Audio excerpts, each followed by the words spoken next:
Assalomu alaykum hammaga. Mana bugun Asakadamiz.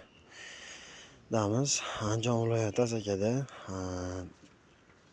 3 sotiklik katta yo'limizni o'rnatib, filtr bilan birgalikda qilib berdik. Undan tashqari qilingan ishlar ichkari tomonga sistema, ochilib yopilgani mana ligotka bu yoqda unday nimasi bilan o'tgan. Shunaqa holatda birinchi o'rinda gapirib o'tamiz. Mana katta yo'limiz.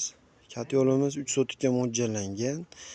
Yoqilg'i sig'imi birinchi o'rinda 100 kilo, 18 soat yonadi. -7, -10 bo'lgan paytlarda 4 dan boshlab ertalabki 8 gacha bir xil tempda yonadi.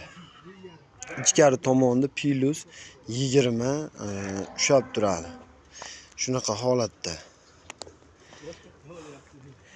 Endi 20 ushlab turadi. Misol buni men aytganim bilan haliginaqa ishonish qiyin. Dehqonlarga qo'yganmiz. Dehqonlar bilan suhbatlashib ko'rsanglar bo'ladi. Nomerlarni beramiz. Shu paytgacha xudo xolasa hammasini qo'ldan kelgancha zo'r qilib berdik. Hozir mana aytib o'tsam, bunkeriga 100 kilo sig'ishini ko'rsatamiz. Qanaqa kattaligini, qolganlarnikidan ko'ra katta. Shunaqa holatda turbalar to'qilgan, turbalar tozalashi bu yerdan, axlati bu yerdan olinadi. Axlat olishgani ham qiyinlanmas, oson. Eshiklari suvlik. Xudo xolasa eshiklar suvlik bo'lgan. Baquvvat eshiklar, qayrilib nima bo'lib ketmaydi. Bu pastdagi eshigi suvlik, bu suvlik. Undan tashqari bu. Shunaqa holatda bo'lgan. Endi tepa tomondan ham xuddi shu tarzda mana ochib bir qator ko'rsatib beraman. Og'ir. Shu holatda mana tozalash mumkin. Undan keyingisi bu yerda profil. Shunaqa holatda bu yerdan axlatlar olinadi. Katta yo'limiz shunday jarayonda. Undan keyingisi shu yerda mana dimoxodni tozalash ham mumkin. Katta yo'limizga qo'shilib berilgan jihozlar mana ulitka 330lik ulitka miya termostat. Shunaqa holatda.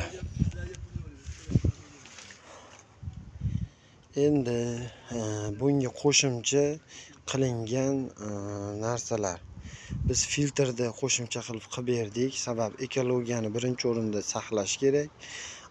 Undan keyingisi u boshqalarni misol sog'lig'ini o'ylash kerak. Endi u boshqalardan ham ko'ra o'zingizni, misol yoningizda bo'ladi, bu xonadoningizda bo'ladi.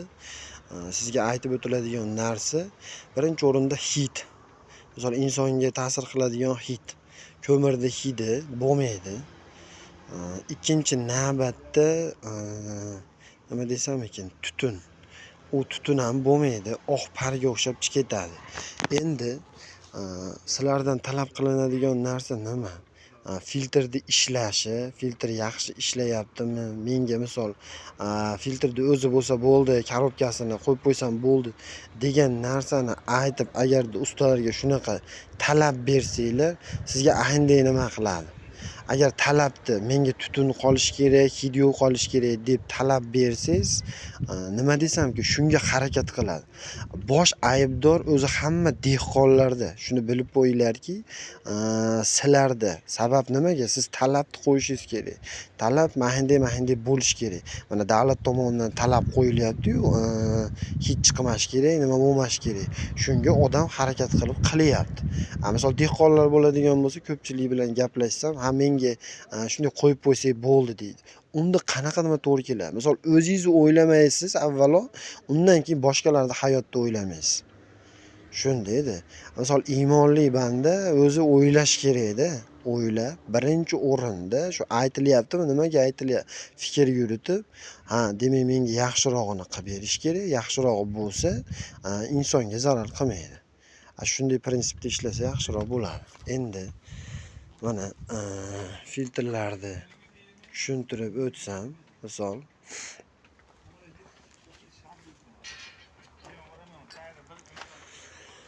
filtrimiz Birinchi o'rinda nasosimiz 100 litr suv aylantiradi. 1 minut ichida 100 litr suvni aylantiradi. Endi bu suv sig'imi 80 litrgacha suv sig'adi. 80 litr suvni to'xtatmasdan aylantirib turadi. Endi qachonki bunda suv parlanib ketadi, parlanganda suvni quyib turishga to'g'ri keladi. Endi bunda ishlaydigan prinsipi, bu yerdan suvni tortib oladi. Undan keyingisi bunda pastga qarab 3 ta forsingga sepadi. Buniki ham xuddi ashunday. Bu nimaga pastga qarab sepib turadi? Sabab bu yoqdan kelyap turgan bosimni bu pastga qarab bosim beradi. Bosim bergandan keyin tortish bo'ladi. Endi bunga qo'shimcha qilib biz yana boshqa narsa qildik. Uni ham tushuntirib o'taman. Undan keyin bu maydan bo'lingan bu tomonga o'tadi. O'tyap turganda bu yerda bitta bir qator ketgan 3 ta pastga qarab sepadi. Yonida 3 ta 20 sm joyni qoplab olgan. 20 sm joyda suv sepib turganning sababiga hech qayerdan tutun yoki boshqa narsa chiqmaydi. Shuni evaziga pastga qarab suvga tushadi. Endi bundan yana o'tgandan keyin bu yerda ham xuddi shunaqa. Shu holatda o'tgan. Shun bilan tepagacha ketadi. Shunda yuvib turganning hisobiga tutunni kulni olib qoladi. Akalar, kimga misol mana yordam kerak bo'ladigan bo'lsa, misol filtrni o'zi yasamoqchi bo'lsa ham, boshqa nima qilmoqchi bo'lsa ham, maslahat kerak bo'ladigan bo'lsa ham telefon qilaverasizlar, yordam beramiz. Sabab mana vodiyda bo'ladigan bo'lsa, birinchi o'rinda biz yaratdik. Misol nima desam ekan, O'zbekiston bo'yicha bo'lsa ham kerak. Biz misol yaratib nima qildik, mehnat qildik. Misol 1 yil davomida kallani ishlatib shuniga erishdik. Misol bu nima desam ekan, oddiy o'zi nimasi. Lekin buni tajribadan o'tkazaverasiz, keyin shu holatga kelar ekan. Misol bilmaysizmi? Bilmaysiz, misol telefon qilsangiz, men bilgan narsani aytaman, siz bilgan narsani men olaman. Shunaqa holatda. Endi bunga filtrni misol ekologiyaga zararini yo'qotganingizdan keyin endi kat yo'lga ham bu zarari kelib chiqar ekan. Misol bir narsani yaxshisi bo'lsa, ikkinchi tomoni yomoni ham bo'lar ekan. Endi kat yo'lga yomon tomoni nima desangiz, bu pastga qarab sepib turganning hisobiga bu oshchi kuchni kat yo'l tomonga beradi-yu, bosimni kat yo'lga berib to'xtatadi. Shunda kat yo'lga to'xtatganda kat yo'l birinchi o'rinda yonmaydi. Dimoxod tortmagandan keyin yonmaydi-yu, to'g'rimi? Undan keyingisi gaz, ko'mir gaz bo'lganining hisobiga gaz to'planadi. Gaz to'planganning hisobiga ulitga misol havo haydab turganda qachonki o'chsa, shunda 1 minut yoki 2 minut turganda ulitga qo'shganda portlaydi. Shunaqa holat bo'ladi. Endi uni yechimini shunda qildik. Hozir ko'rsatib o'taman. Mana shuni обязательно tushunib olinglar. Biz ham qo'limizdan kelgancha qilib nima qildik. Bu qanday holatda bo'lgan? Bu mana korobka nima ulangan filtrga, bu yerda 330 lik ulitga qo'yilgan.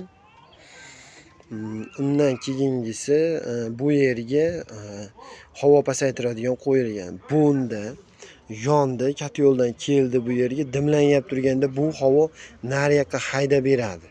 Haydab berganning hisobiga tortib turib, ulitga o'chgan taqdirda ham bu o'chmaydi. Bunda tortib turaveradi, shuni hisobiga yaxshiroq ishlaydi.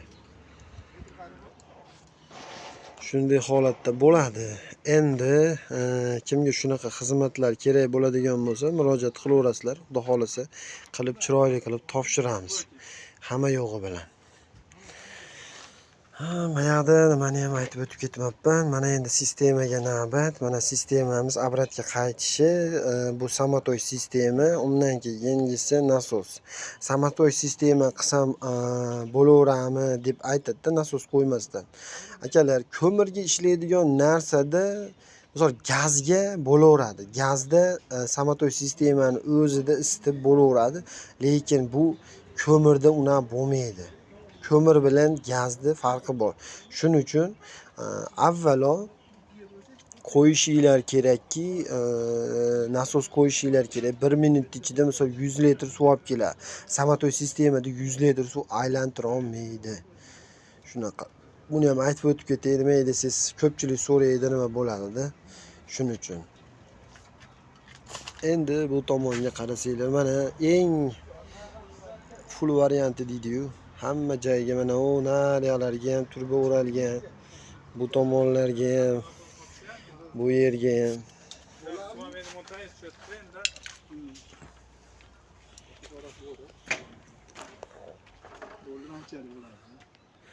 Padacha kiryapti. Padacha kirib oxiriga borib turib, bu yoqqa obratga bo'lib bularda qaytyapti. Shunaqa holatda bo'lgan. 3 qator. Endi menga ma'qul kelgan tarafi bu tomonga 3 qator. Narada ko'rinyap turgan bo'lsa, bu yoqda ham 3 qator, bu yoqda ham, undan keyingisi bu tomonda ham shundaysiga qo'yilgan. Shunaqa holatda. Endi mana tepa tomonga qilingan ligotkalar ochilib yopilgan.